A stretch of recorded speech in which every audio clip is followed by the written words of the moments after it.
नमस्कार, माझा India news. Moshi येथील छत्रपती संभाजी महाराज यांच्या स्मारकामध्ये मोठा घोळ.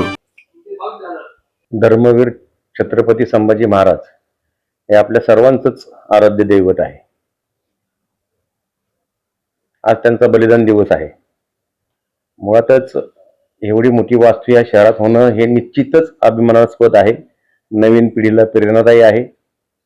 परंतु हा भावनिक विषय डोळ्यासमोर ठेवून कोणतीही नैतिकता न ठेवता किंवा ज्या महापुरुषानं धर्मरक्षणासाठी बलिदान दिलं अशा ठिकाणी आपण कोणती कामं करतोय याचं देखील भान असणं अत्यंत आवश्यक आहे.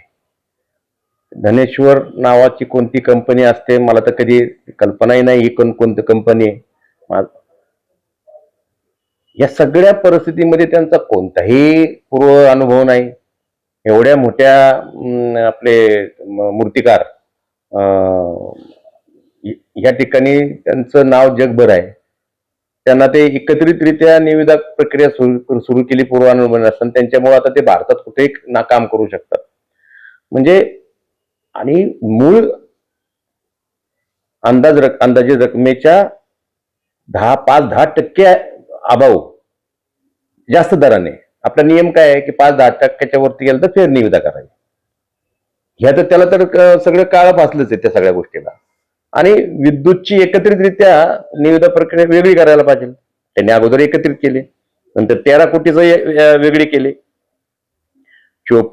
15-20 कोटीचं काम, जास्तीत जास्त 15-20 कोटीचं काम तुम्ही 54 कोटीपर्यंत कसं काय नेऊ शकता?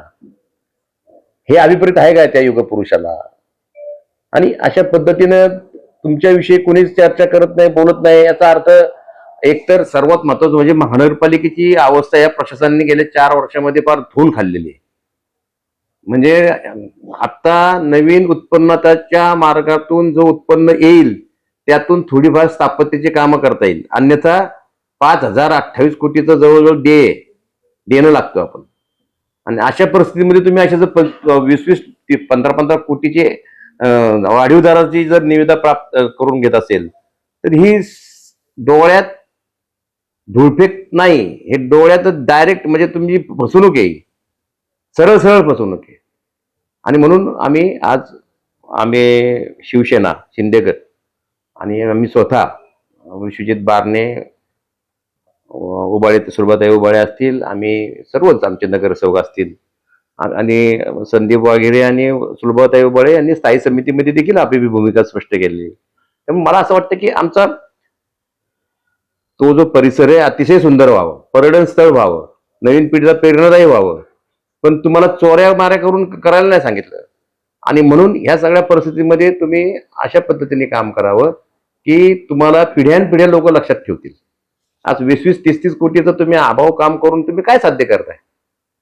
एक प्रश्न परत, धनेश्वर कंपनीलाच एक भोसरीमधला पूल देण्यात आला होता जो 75 लाखाचं एस्टिमेटेड होतं त्याचं, तो वाढून 7 कोटीपर्यंत नेण्यात आला होता. तेव्हा सुद्धा वादन झालं होतं. मला ह्या पुढच्या धनेश्वर कोण आहे हेच मला माहित नाही. मला या शहरातले मोजून आमचं 1-2 माणसं सोडली तर ठेकेदार कोण आहेत, कुणाचे पंटर आहेत, कुणाची एजंटगिरी करतात, मला त्याशी काही मतलब नाही. मला काही घेणं देणं पण नाही. आता हे अशा प्रकारचेच लोक मोठी करतात, शहराला लुटलेली लोक. मला तर असं वाटतं की त्या निमित्ताने त्यांची पण चौकशी व्हावी.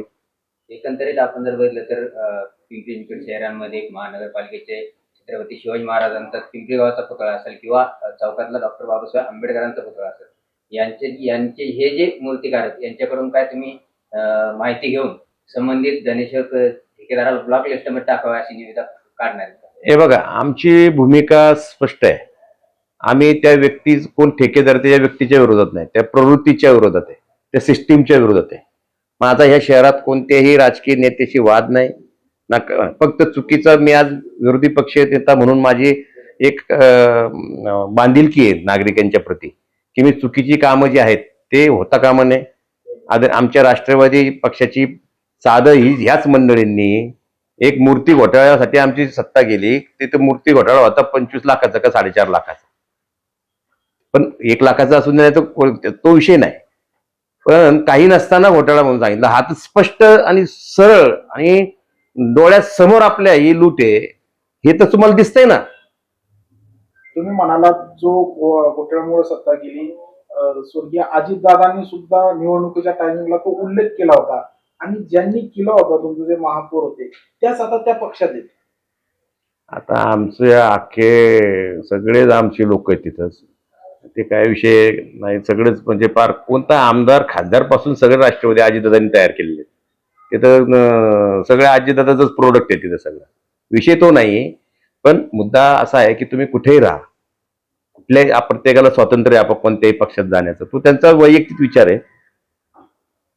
परंतु हे कुठली शिकवण आहे आपल्याला संभाजी महाराजांच्या एवढ्या युगपुरुषाच्या 40 दिवस छळ होऊन गेला पण आपला सिद्धांत सोडला नाही.